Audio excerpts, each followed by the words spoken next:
"What the hell are you doing to my daughter, Maya?" The voice exploded across the marble foyer like thunder cracking through glass. Natalie flinched, her tiny hands frozen around a wet rag. The oversized maid's uniform sagged on her petite 5-year-old frame, the apron stained with soapy water. She was on her knees, tears still clinging to her lashes. Beside her, Maya Williams, the 9-year-old housemaid, knelt silently with a mop in one hand, her lips slightly bleeding, her back damp with sweat, and something darker, a bruise forming beneath her shoulder blade where she had been struck. Only moments before Ethan Coleman stepped through the front door, the house had been held hostage by a different kind of storm. Victoria.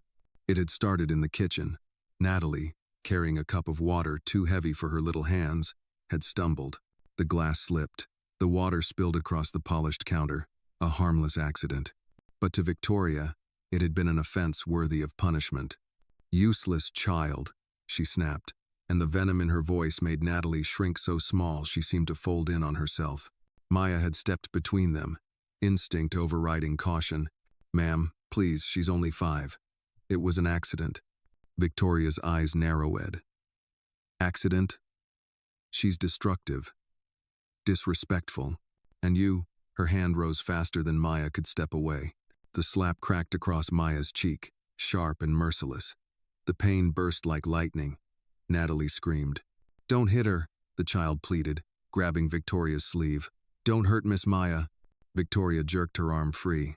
"If she insists on babying you, then she can share your punishment." "Please," Maya whispered, voice shaking now. "She's frightened. Let me talk to her. Please, don't do this." Victoria leaned in, her perfume suffocatingly sweet. "Get on your knees, both of you." Natalie whimpered. "I'm sorry. I didn't mean to." "Enough," Victoria snapped. "Go to the foyer. There's a bucket waiting. You're going to learn to be careful. You'll clean that floor until I can see my reflection.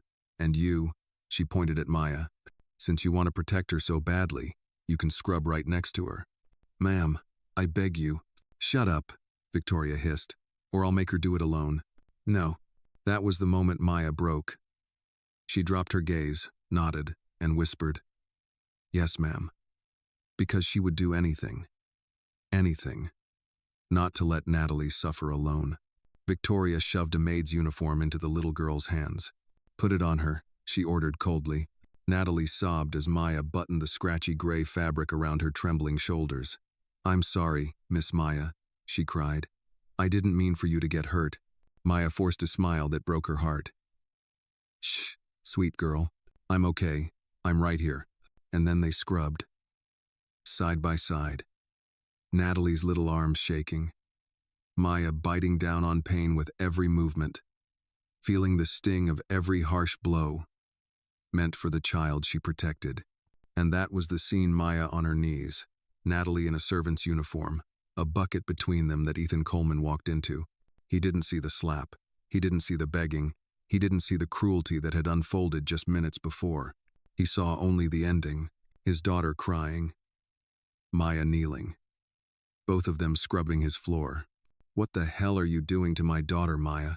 Natalie flinched so hard she almost toppled over. "Daddy," she whispered, voice barely there. Ethan stood frozen for a single breath. Snowflakes still clung to his coat. His eyes were wild, trying to make sense of what he was seeing, yet failing spectacularly. Maya didn't rise. Her cheek burned, her pulse roared, but she raised her hands slightly, palms open, showing she meant no harm.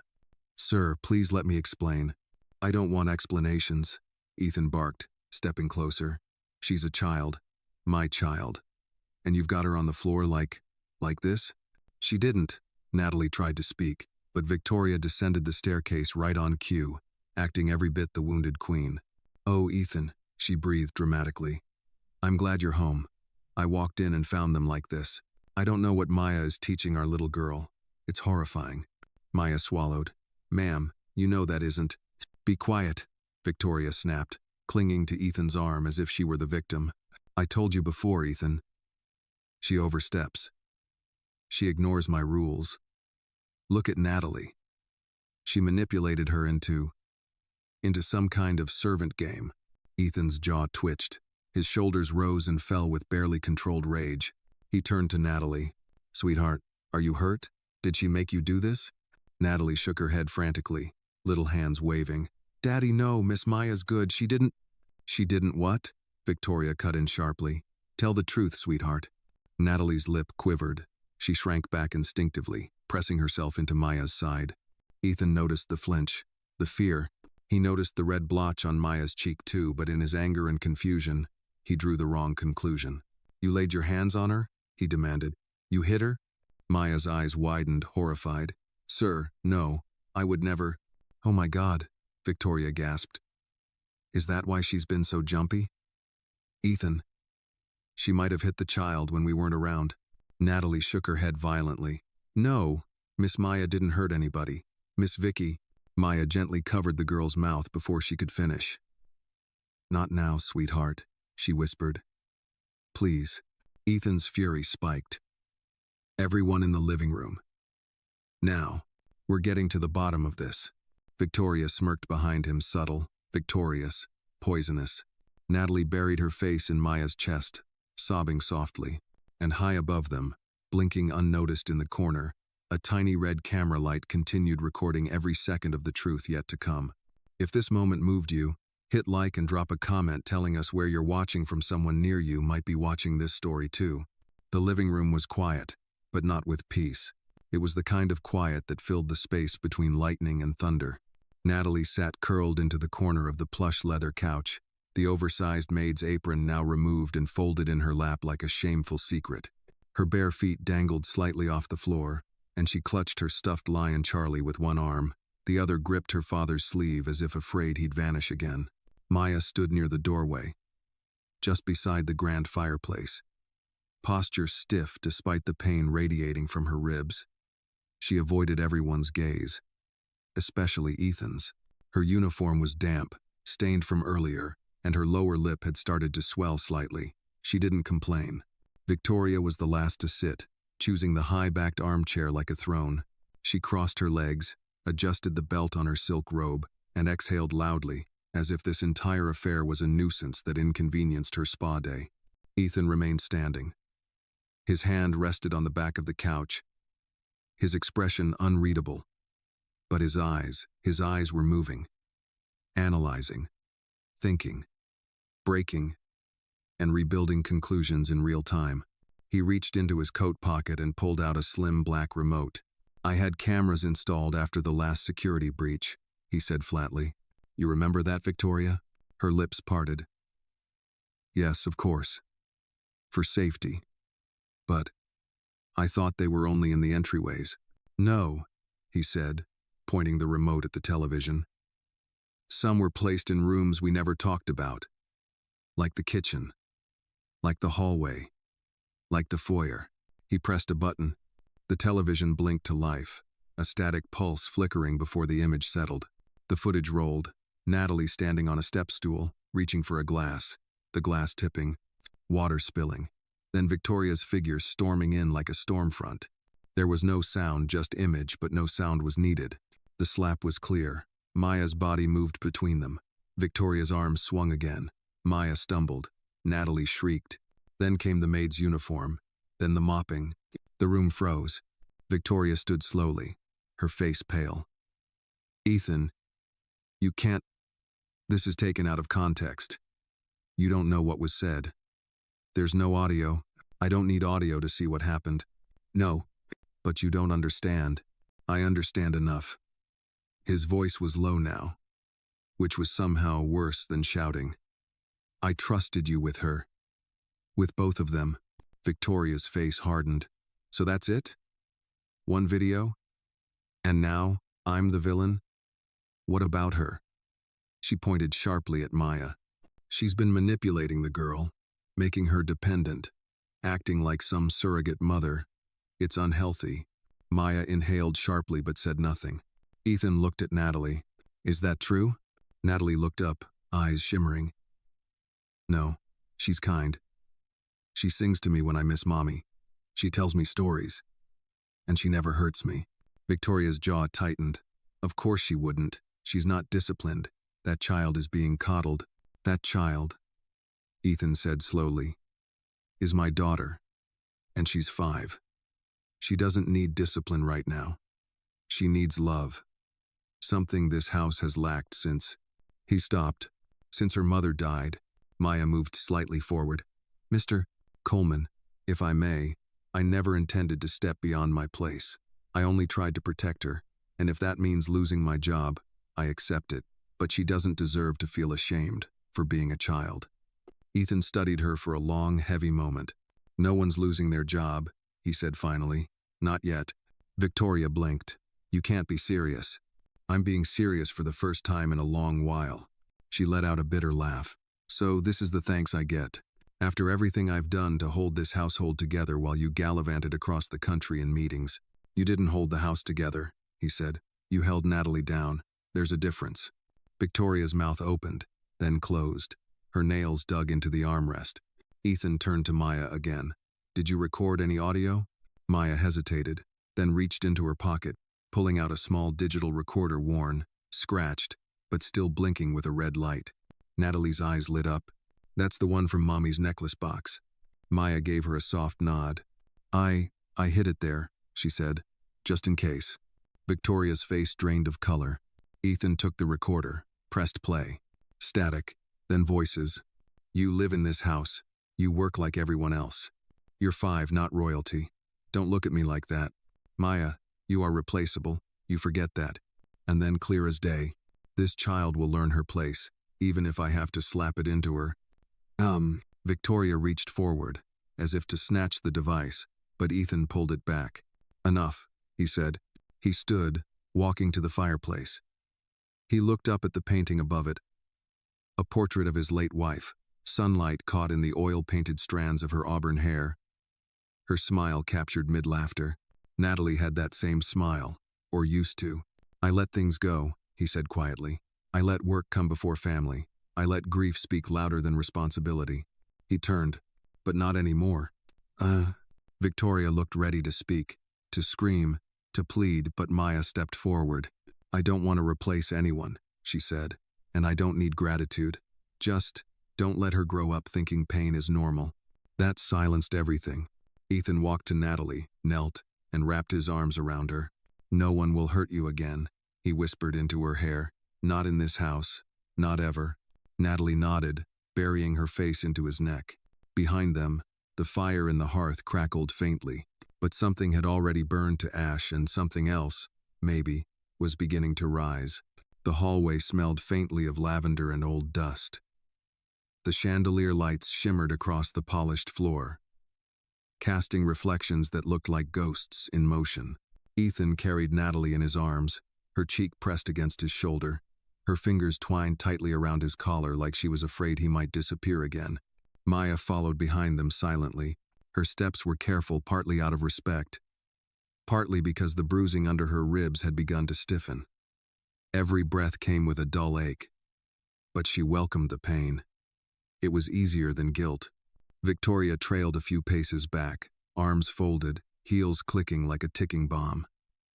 She hadn't said a word since the audio played, but her silence was heavier than any scream. They reached the stair landing. Ethan paused, glancing toward the second floor, where Natalie's room waited in quiet innocence. Her room's this way, Maya said gently. I remember, Ethan replied, voice low. They turned the corner. Natalie stirred slightly. Daddy? Will you be here in the morning? He looked down at her. Her eyes were still open, still watching, even though sleep clung to her like fog. I will, he said. I'm not going anywhere. You always say that. His chest tightened. I mean it this time.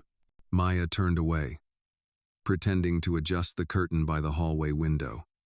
The glass reflected her expression, soft, pained, maternal, in a way that couldn't be learned. She knew that look in Natalie's eyes. She'd seen it before in her younger cousins, in herself as a child when her father stopped coming home. Ethan carried Natalie into the bedroom and gently laid her on the bed. The comforter was still crumpled from the morning, and her favorite stuffed lion, Charlie, lay by the pillow, one eye missing, fur matted from years of love. He tucked her in, pulled the blanket to her chin. Maya stood at the doorway, silent, her hands folded. She won't sleep unless the nightlight's on, she said softly. Ethan nodded. He crossed to the corner and flipped the switch. A soft glow bathed the room in blue light, and tiny stars flickered across the ceiling. Natalie's eyelids began to flutter closed. Maya stepped forward, bent down beside the bed, and whispered something too low for Ethan to hear. Natalie smiled faintly, and within moments, her breathing settled into the slow rhythm of sleep. Outside the room, Victoria leaned against the wall, arms crossed tight. "This changes nothing," she said. Ethan looked at her, his expression unreadable. "It changes everything. I'm still your wife." He nodded, legally, not emotionally. Her face tightened. "You're letting her win." "Who? Maya?" he asked, a sharp edge in his voice. "This isn't a competition, Victoria. You were never supposed to be playing." She scoffed. "You think I'm the villain in all this?" Ethan didn't answer right away. He stepped into the hallway, closing Natalie's door behind him gently. "I think you let your resentment grow louder than your conscience," he said finally, "and I think you forgot what it means to be decent." Don't moralize me," she snapped. "You're not the saint you pretend to be. You weren't here when she needed you. You buried yourself in boardrooms and left the dirty work to me. And that gave you permission to humiliate my child?" he asked. "To strike someone who was trying to help?" She didn't respond. Her silence spoke more than any defense could. Maya stood nearby, unsure whether to stay or retreat. "Go rest," Ethan said, turning to her. "Please. We'll talk more tomorrow." "Nah." Maya nodded once. "If there's anything Natalie needs in the night, I'll come to you," he said. Then after a pause, "Thank you, Maya." She gave a faint, tired smile and walked away toward the servants' quarters. Victoria watched her leave with narrowed eyes. "She's not just a maid to you," she said quietly. Ethan didn't rise to the bait. "She's a better person than you've pretended to be." Victoria's voice dropped, cool and venomous. "You think the world will forgive you if you act like the hero now, if you choose the poor black maid over your white, educated wife. What do you think that says about you in our circles?" Ethan's jaw tensed. "I stopped caring about our circles the day one of them made my daughter cry and called it love." Victoria's nostrils flared. "You'll regret this." "No," he said. "You will." He turned and walked down the hall, the sound of his footsteps slow, deliberate. Behind him, Victoria remained frozen, trapped in a house she thought she had conquered, now a stranger to the warmth she had tried to extinguish. In the servants' hallway, Maya sat on the edge of her small cot, breathing slowly. Her ribs throbbed. Her eyes burned. But she didn't cry. She looked down at her palms, still red from scrubbing, still shaking faintly. From her nightstand, she pulled out a worn Bible and opened it to a folded page. A prayer she once memorized as a child came back to her lips, not for herself, for Natalie. "Lord, protect the small. Let no one steal their light." Somewhere above her, in the master bedroom, Ethan stood by the window, staring into the dark. The moonlight hit the portrait of his late wife on the opposite wall. Her eyes seemed to follow him, her painted smile frozen. "I should have come home sooner," he whispered. He didn't know Maya was whispering something too. Two voices in different rooms, speaking to the same silence. Morning crept into the Coleman estate slowly, as though the sun itself hesitated to enter a home that had been so heavy the night before. Pale gold light filtered through the sheer curtains, brushing softly against the marble floors of the upstairs hallway. The mansion, usually alive with footsteps and quiet chatter by this hour, sat hushed, cautious, waiting. Ethan hadn't slept much. He stood by the kitchen counter now, sleeves rolled up, whisking batter the way he used to when Natalie was a toddler. The kitchen felt strange without her laughter. But the routine pour, stir, flip brought back echoes of his late wife humming as she cooked. He glanced toward the hallway, checking for small footsteps. Maya arrived first. She stood in the doorway, unsure if she was welcome. Her uniform was pressed but old, the collar tugged slightly to hide the bruise on her shoulder.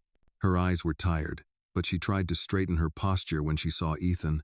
"Good morning, sir." "You don't have to call me sir today," Ethan said without looking up from the stove. "Just Ethan is fine." Her brows lifted. She'd never heard him say that, not once in 3 years of employment. I'll try to remember that," she replied, fingers knotting nervously together. Ethan slid a pancake off the pan and onto a plate. then gestured toward the stool at the island. "Sit," he said. "You look like you were awake all night." "I was thinking," Maya said carefully, "about yesterday." Ethan stiffened slightly but kept flipping pancakes. "I know. We'll talk about it." She swallowed. "Natalie?" "Asleep," he said. "I checked on her every hour." A soft warmth flickered in Maya's eyes. "She'll be happy when she wakes and smells pancakes." Ethan paused. "She remembers that?" "She remembers everything," Maya said quietly. "Children do, especially the good things. Especially when they lose too many too early." Ethan's hand froze mid-motion. He set down the spatula. "I failed her," he said. It wasn't a question. It wasn't even self-pity. It was a confession. Maya stepped forward, hands trembling slightly. "You didn't fail her. Grief changes people, makes shadows where there were none. But you're trying now. That matters." He turned to her, then really turned and saw her in ways he hadn't before. Not just as an employee, not as someone in a uniform, but as the one who had been mothering his child when he couldn't. Before he could speak, tiny footsteps pattered into the room. Natalie appeared in the doorway, hair tangled, eyes squinting against the morning light. She wore her favorite pajamas, pink cotton with faded unicorns. She rubbed one eye and murmured, "Daddy?" Ethan bent down, opening his arms. She ran to him, clinging to his neck like a lifeline. He lifted her easily, pressing his cheek to her messy curls. "Good morning, sweetheart." "Smells like pancakes," she whispered sleepily. He smiled. "Your favorite." She looked over his shoulder and spotted Maya. Her face brightened instantly. "Miss Maya." Maya stooped with arms open. "Good morning, my little star." Natalie was about to run into her arms when a sharp voice cut through the air. "Well," Victoria declared from the hallway, hands on her hips. "Isn't this a charming little tableau?" Natalie froze, retreating slightly behind Ethan's leg. Victoria sauntered in, wearing a crisp ivory suit and pearls, as though she were preparing for brunch with the governor instead of dealing with the aftermath of her own cruelty. She eyed the scene, father, daughter, maid, with an expression somewhere between mockery and disdain. "I see we're playing happy family this morning," she said, "though some of us don't belong in the picture." Maya lowered her head respectfully. Ethan didn't. "I told you we'd talk later," he said, voice low. "And I told you," Victoria replied, "that I'm not going to be painted as the villain when all I did was try to instill discipline." Natalie clutched Ethan's pant leg. "She was mean," she whispered. Victoria's eyes flicked sharply. "Children exaggerate." Ethan's stare hardened. "She's 5. "Well, yes," Victoria said impatiently. "And 5-year-olds lie, manipulate, or mimic whatever nonsense the help puts into their heads." Maya stepped back as though struck. "I never—" "Don't defend yourself," Victoria snapped. "Your place is—" "My place," Ethan cut in, "is to make sure my daughter is safe. And your place, Victoria, is not what you think it is." The room chilled a degree. Victoria folded her arms. "Meaning?" "Meaning," he said, "there will be consequences." Her cheeks flushed pink. "For me? Or for her?" She nodded coldly at Maya. "For you," Ethan said. Silence. Natalie tucked her face into Ethan's chest, gripping him like he might disappear if she let go. "Daddy," she whispered. "Can Miss Maya stay with us today?" He kissed her forehead. "She'll be here as long as you want her to be." Victoria scoffed. "Oh, so we're letting the help run the household now?" Ethan set Natalie down gently. "Go sit at the table, sweetheart. Pancakes are coming." Natalie obeyed, still watching the adults anxiously. When she was seated, Ethan turned back to Victoria. "We're done pretending nothing happened. You crossed a line." Victoria's voice quivered with outrage. "I crossed a line?" She jabbed a finger toward Maya. "Is the one who's been interfering with our family. She's been undermining me since the day I arrived." Maya shook her head. "Mom, I've never—" "Oh, spare me," Victoria said. "The way she acts, you'd think she's the mother of this house." Ethan's voice dropped to a chilling whisper. "Maybe she's acted more like a mother than you ever tried to be." Victoria's lips parted in shock. Maya stepped back, eyes wide.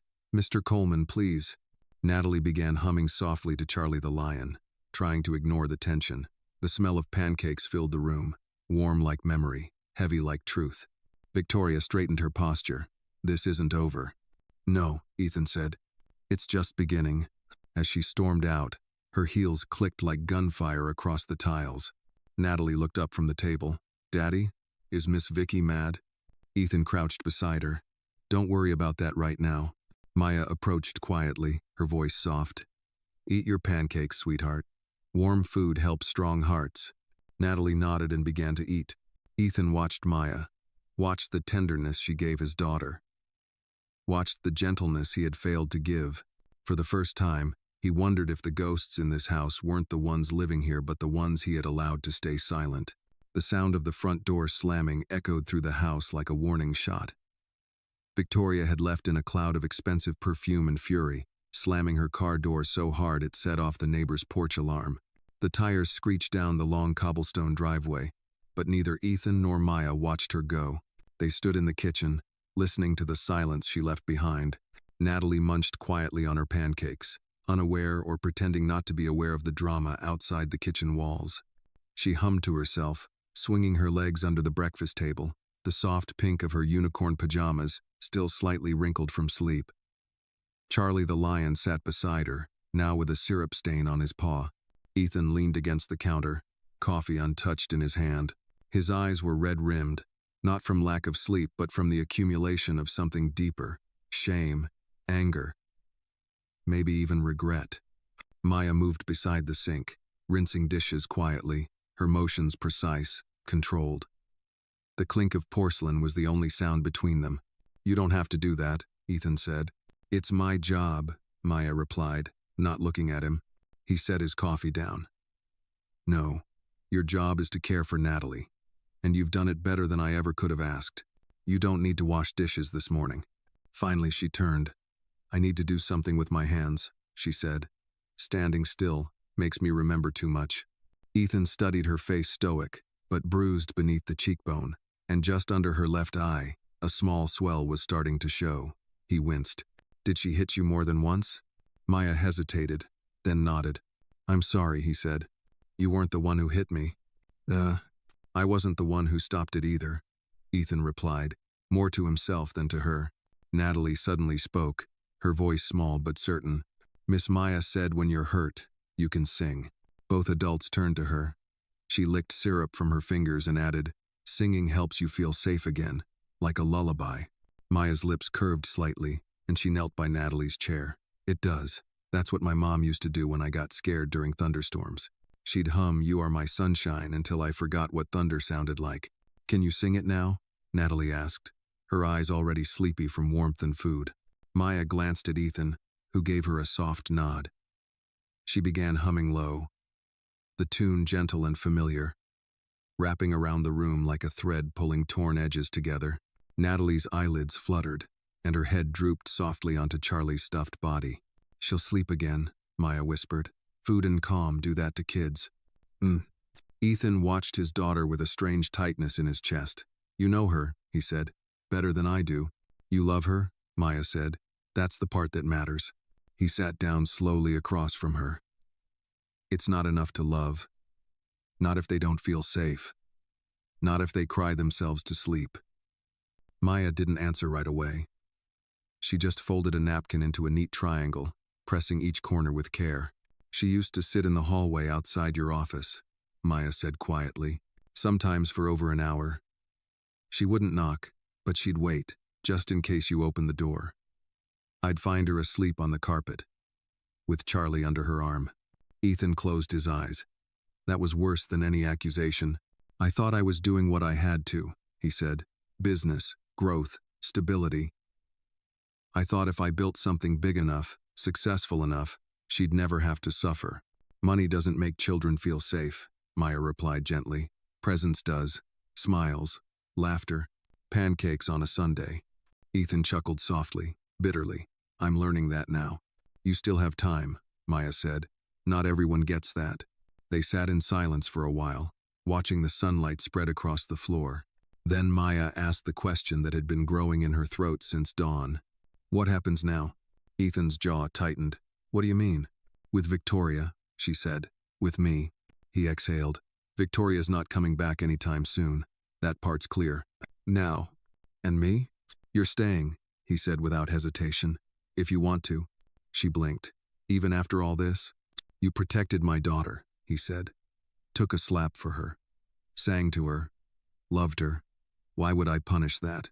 Maya's throat tightened, but she nodded. Thank you. But I need something from you too, Ethan added. She looked up. I need you to tell me the truth. Every time. Even if you think I don't want to hear it. I will, she said. From now on. He nodded. And I want to know everything that happened. All of it. Not just yesterday. How long Victoria's been like that. What I missed. Maya hesitated, glancing at Natalie's sleeping form. That's not an easy story. I've got time, Ethan said, and she deserves the truth. I'll tell you, Maya said, standing slowly. But not now. Let her rest first. Let the house feel normal for a minute. He nodded. Okay. She picked up the dish towel again, wiping a spot on the counter. He let her. But this time, it wasn't out of duty. It was habit. It was rhythm. It was survival. Outside the kitchen window, the wind stirred the oak trees lining the property, leaves tapping the glass in a soft, steady pattern. The same trees that shaded the house for decades, standing still even when everything inside shifted. Change was coming. But for this moment, under the soft hum of a lullaby and the scent of maple syrup still lingering in the air, the house felt like a home again. Late afternoon draped the Coleman estate in a quiet, golden hush, the kind of light that softened sharp corners, turned hardwood floors into rivers of warmth, and made shadows look less like secrets and more like memories. It was the kind of light that used to spill into the kitchen when Natalie's mother sang while folding laundry or poured lemonade on summer afternoons. But that light hadn't filled the house in a long time until today. Natalie was still napping, curled under a soft throw blanket on the living room sofa, her cheeks pink from sleep, Charlie the lion tucked firmly in her arms. Ethan sat a few feet away in his armchair, laptop open but untouched. His fingers hovered above the keyboard, unmoving. He wasn't reading emails. He was watching his daughter breathe. Across the room, Maya stood at the edge of the hallway, her posture tense as she stared at a closed door, the one to the master bedroom. I've never been in there, she said softly. Ethan looked up. What do you mean?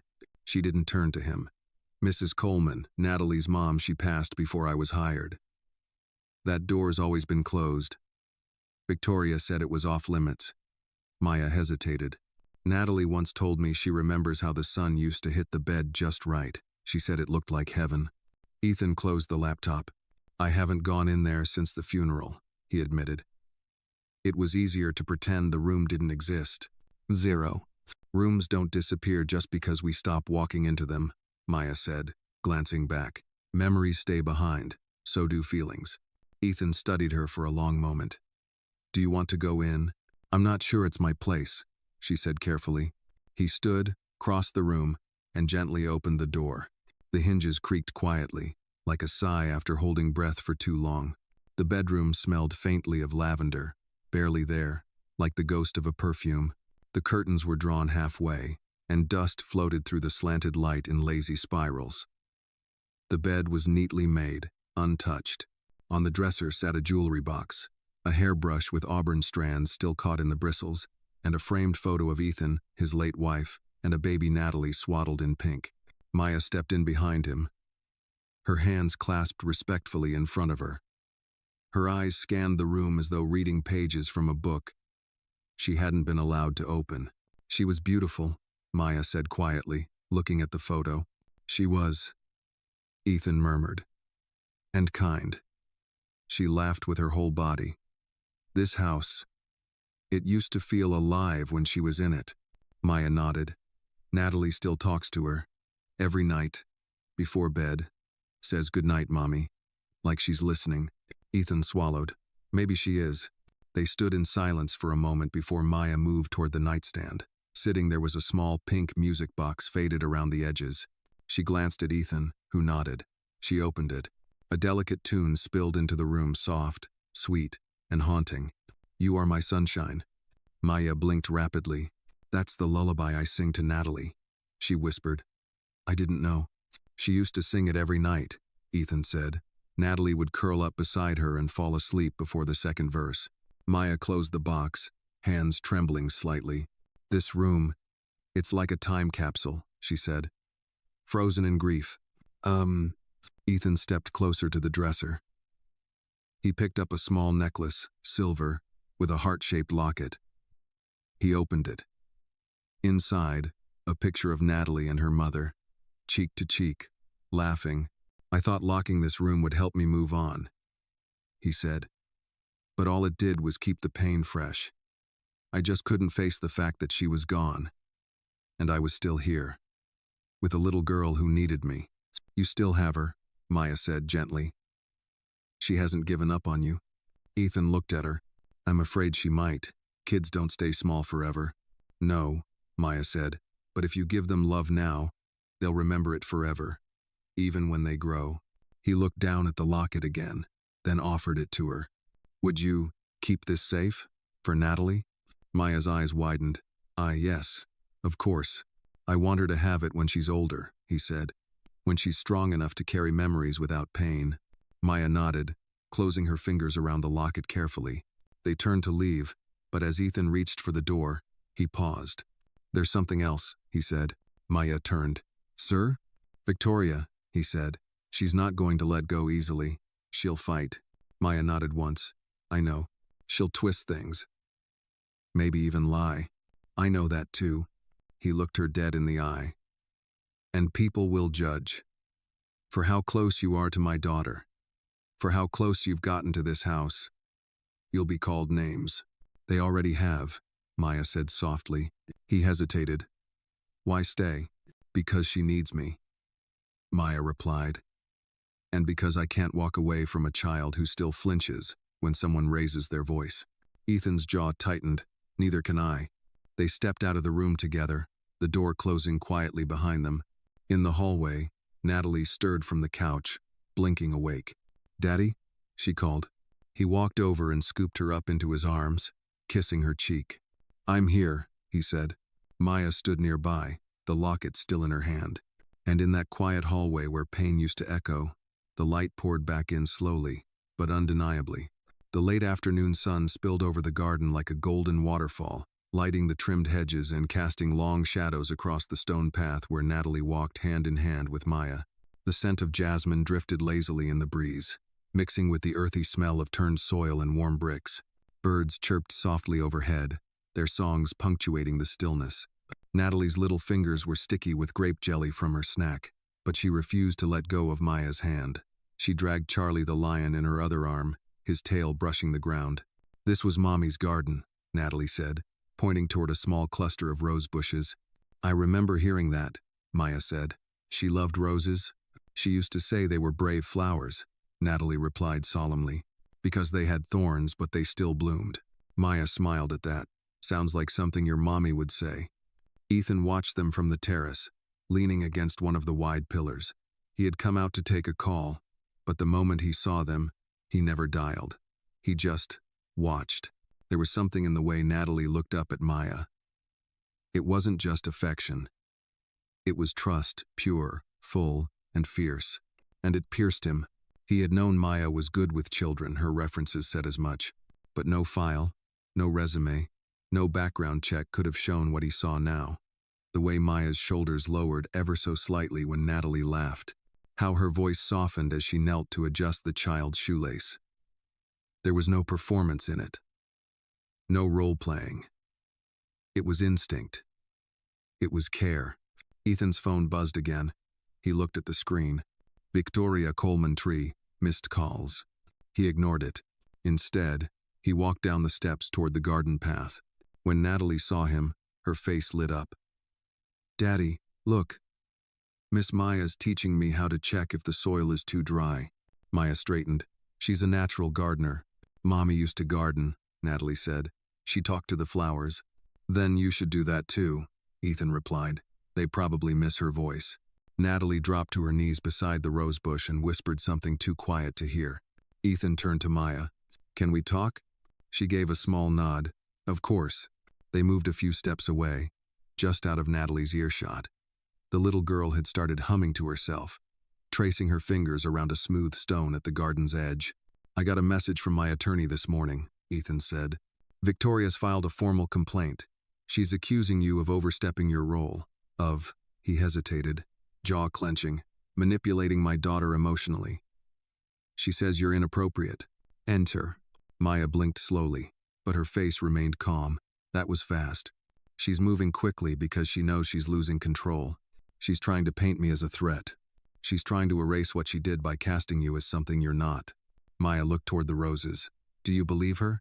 No, Ethan said instantly. Not for a second. She nodded. Thank you. But others might, he added quietly.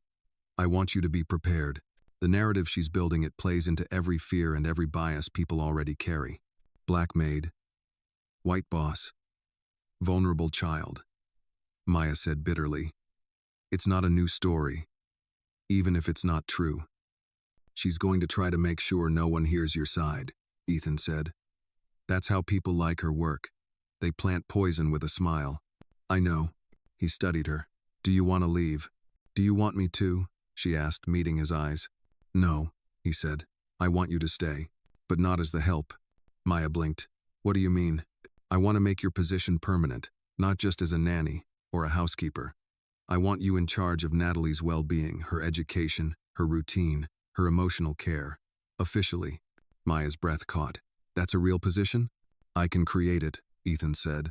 I've created entire departments for less, but it would come with benefits. Security, legal protection. You'd be bulletproof. Maya's lips parted, but words didn't come. You're the one person in this house who didn't treat Natalie like a burden, Ethan said. You've already earned the job. I'm just giving it a title. Finally, she spoke. Yes. I want to stay. I want to protect her.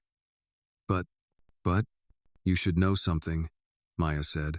Her voice dipped into a whisper. Victoria, she wasn't just cruel to Natalie. Ethan's brow furrowed. What do you mean? There were things she said, Maya explained. When no one else was around. About your wife.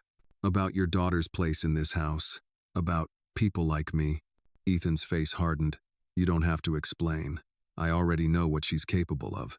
No, Maya said gently. You don't. Not fully. But you need to. Before Ethan could ask further, Natalie called from the rose bushes. Daddy, Miss Maya, come smell this one. It's yellow, like sunshine. They walked over together. Maya knelt first, her nose close to the petals. Ethan followed, lowering himself beside them. She's right, Maya said, smiling. It smells like sunlight. Ethan nodded. You two are turning this place into something it hasn't been in years. What's that? Maya asked. A home. Natalie leaned in and whispered to the rose. You're safe now. Mommy's watching again. Maya blinked back tears. So did Ethan.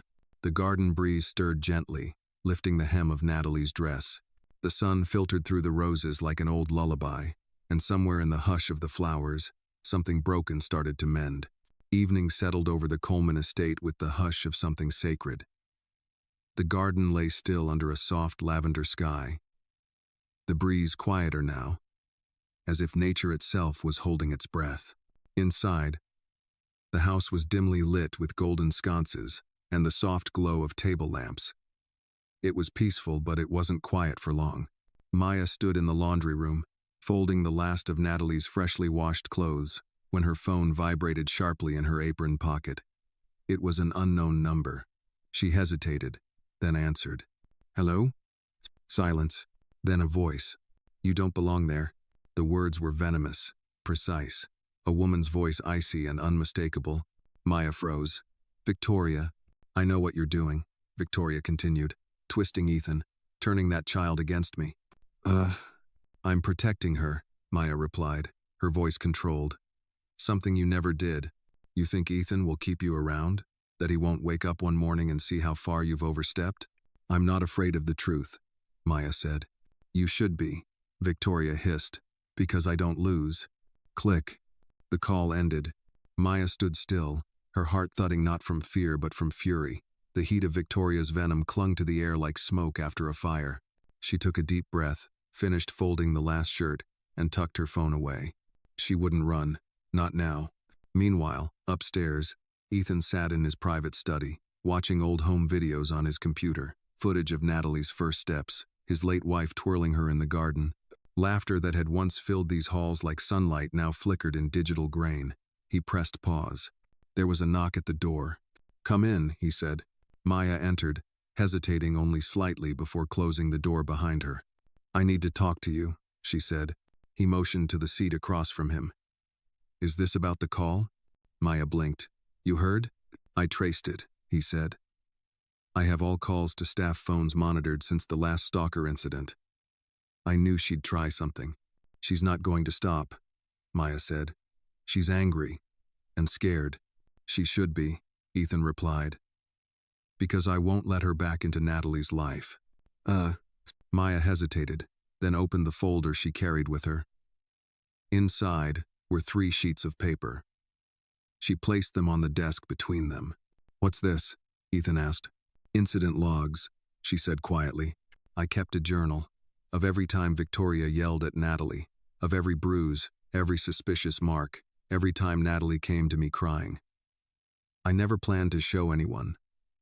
But now," he picked up the papers, eyes scanning the neat, handwritten notes. "March 12, he read aloud. Natalie told not to eat dinner until she apologized for being too loud. April 4, Victoria called Natalie ungrateful brat.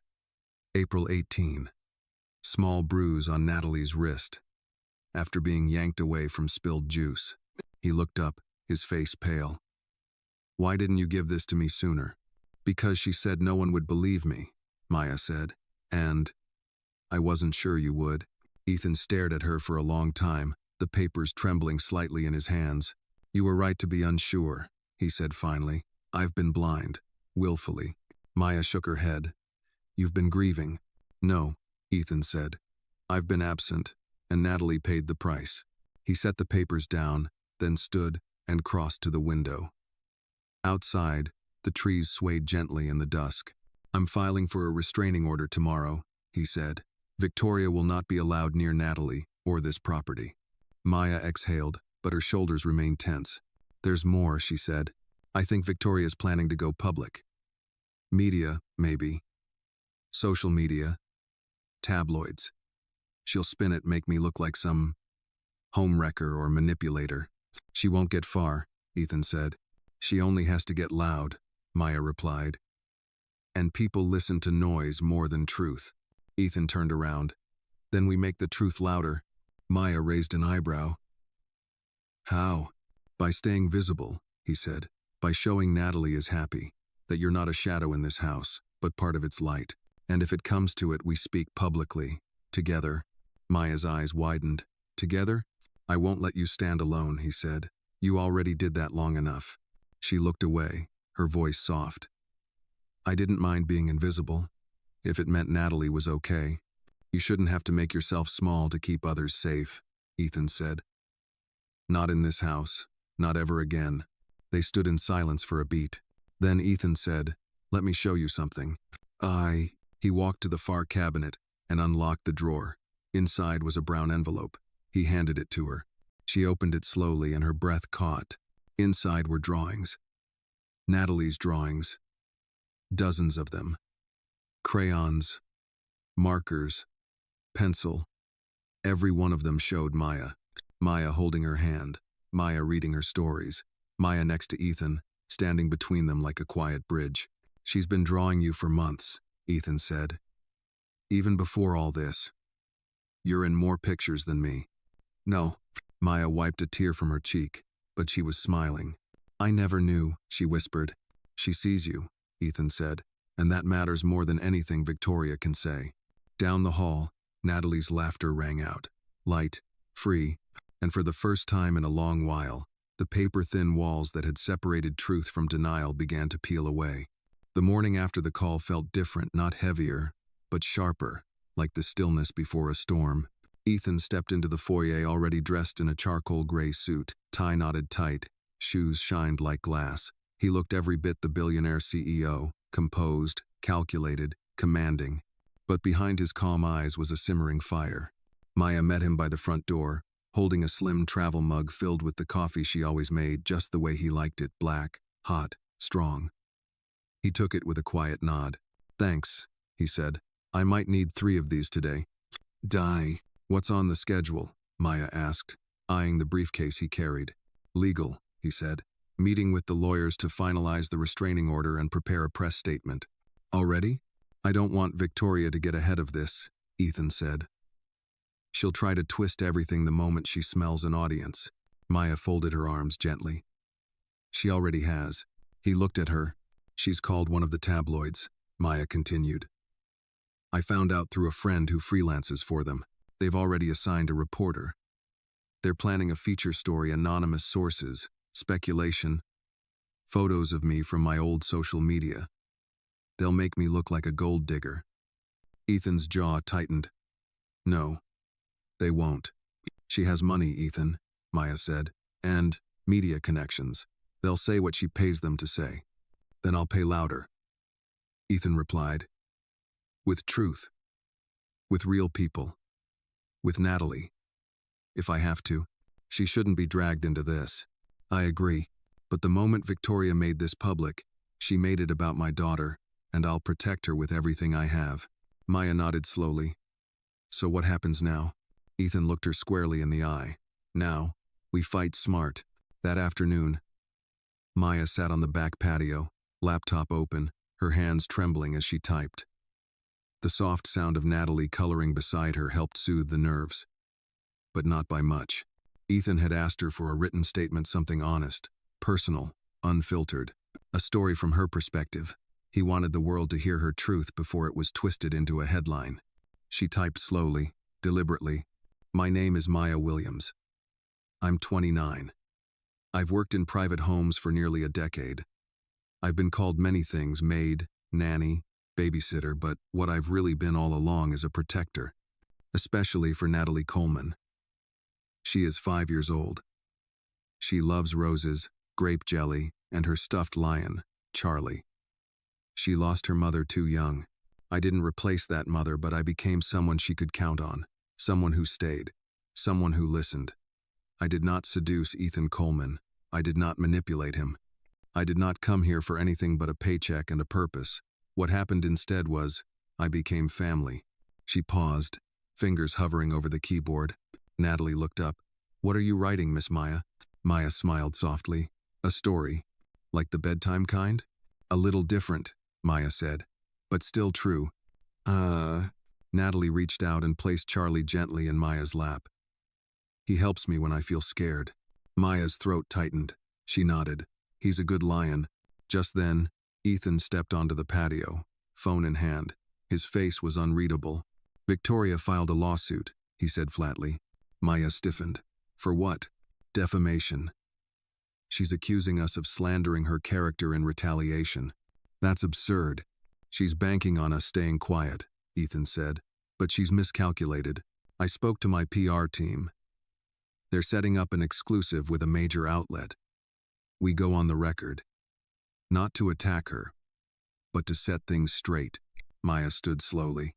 "You really want to go public?" "I'm not going to let her control the narrative," Ethan said, "or make you into something you're not." Maya hesitated. "Won't it damage your company?" "I'm the company," he said, "and I built it on truth. That doesn't change now." They stared at each other for a long moment. Then Maya said, "If we do this, we do it right. No drama, no retaliation, just facts." "Agreed," Ethan said, "and heart." 2 days later, the article went live.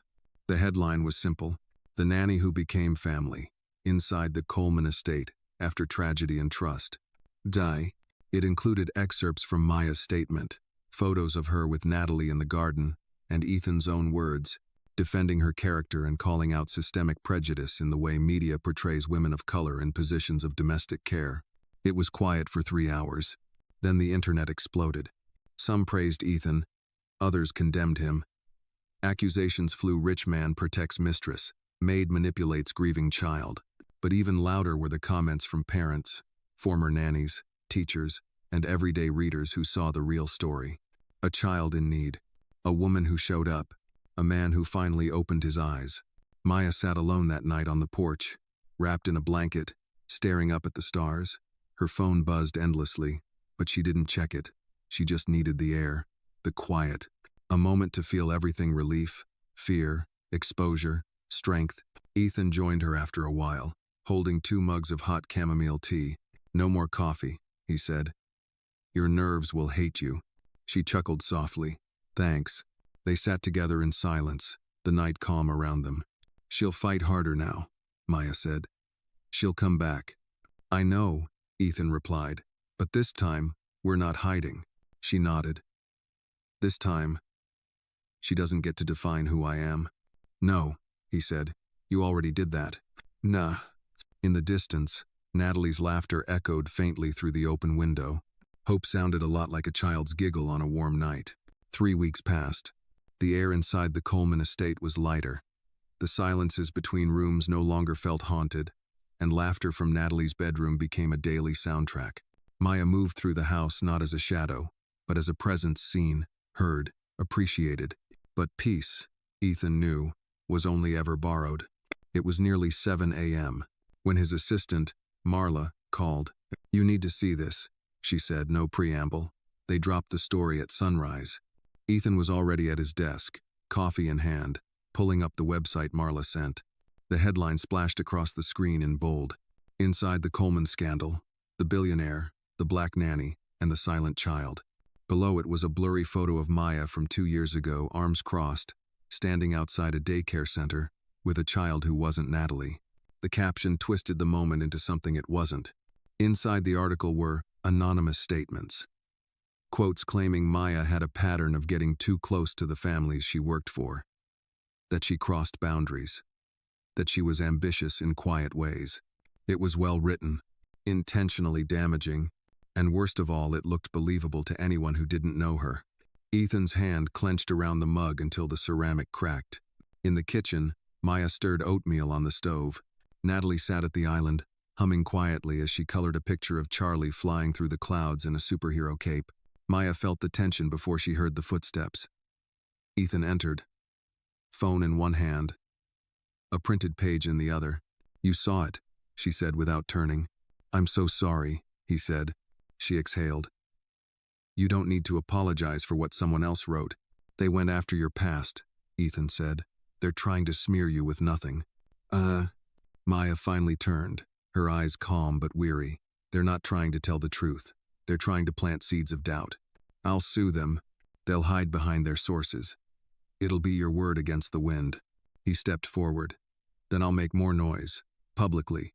"No," Maya said firmly. "Let me." Ethan blinked. "You?" Maya nodded. "You've stood up for me. Now it's my turn."